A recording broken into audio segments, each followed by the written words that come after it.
Hello, this is Lonnie Stark of Stark Silver Creek. We're at the Women's Club in downtown San Jose, and I'm here with Sheila, one of the co-founders of Left Coast Live.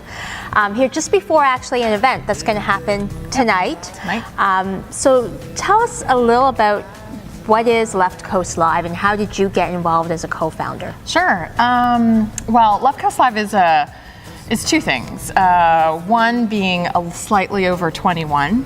You know, is that the mark? Slightly over 21. Yeah, slightly over 21. That's what I am, right? Yeah. I've just been looking for things to be able to do in San Jose. I love going to live music shows, and frankly, it's been kind of hard. And San Jose, unless you want to drive up to San Francisco, or you want to, actually drive up to San Francisco, or pay a whole lot of money to go watch something at the HP Pavilion.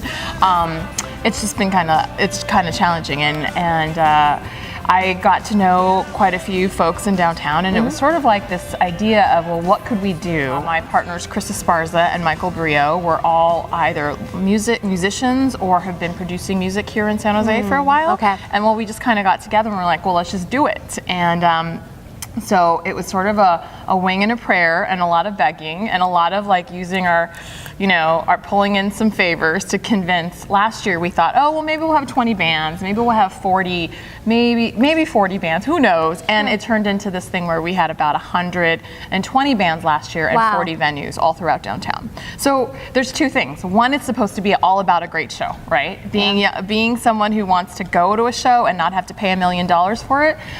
We wanted to create something where it's affordable, that people can really accessible. Yes, exactly. And then secondly, we wanted to create something where musicians didn't have to leave San Jose, where musicians could stay in San Jose and thrive. And this downtown area of San Jose, people have been putting a lot of money into it and trying to figure out, maybe we need condos, maybe we need restaurants, but we really think actually that music might be the thing. That binds us all together. Absolutely, absolutely. So how do we create a culture where on a Saturday night you've got 10 options as opposed to the 1 or 2 or 3 options maybe. If you can find them somewhere in the city. Yeah. Yo La Tengo, who've been indie stars for the past 20-something years.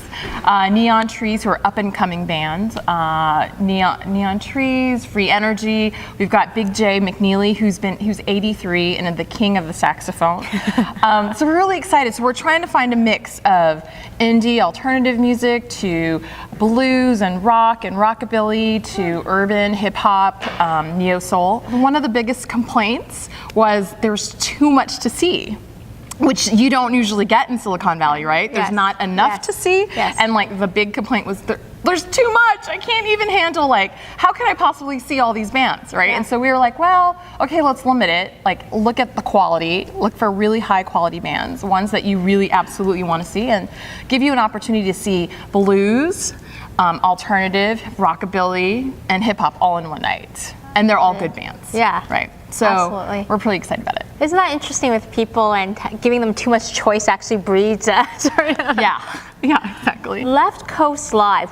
What's Left Coast? How did you come up with the name? Sure. Well, we live on the left coast, the West Coast, right? So we figured that what we wanted to do is actually position this as the beginning of a new conference. So almost like South by Southwest, actually, but of the left coast, right? And we read this article earlier in the Mercury News, I think a couple of months ago, where they were talking about how folks would go to premiere any new music application or a new instrument, or maybe not a new instrument, but something having to do with music, and they would have to leave Silicon Valley and go down to Austin, Texas. And we're like, wait a minute, everything's being created here, so what's that about?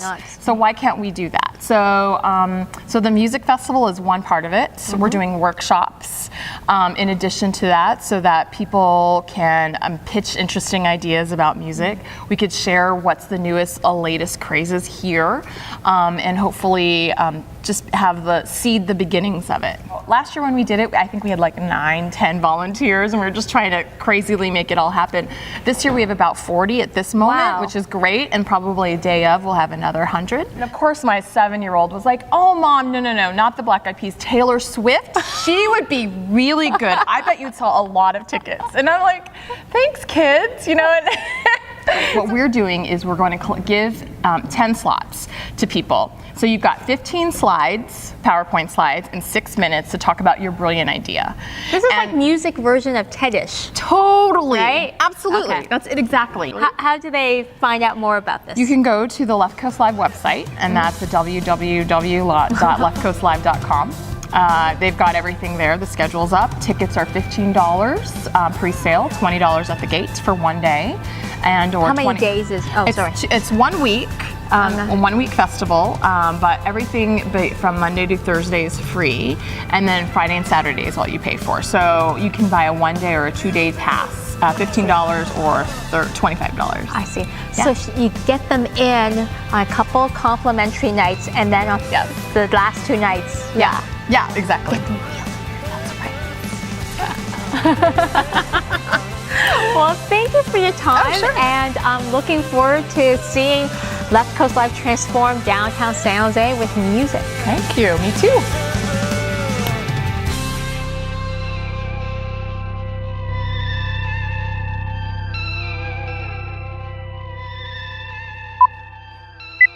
Sorry. Go ahead. Test 1, 2. Hang on 1 second. Oh. For the right. Sure. This is how we pretend we have multiple cameras. Not been on YouTube and watched a OK Go video. All right. And if you have, quickly go and You're check it not out. in frame on that one. Oh, okay. It's okay. I just want to get hers for a second, then I'll She's right. She's getting her moment. Okay, go on.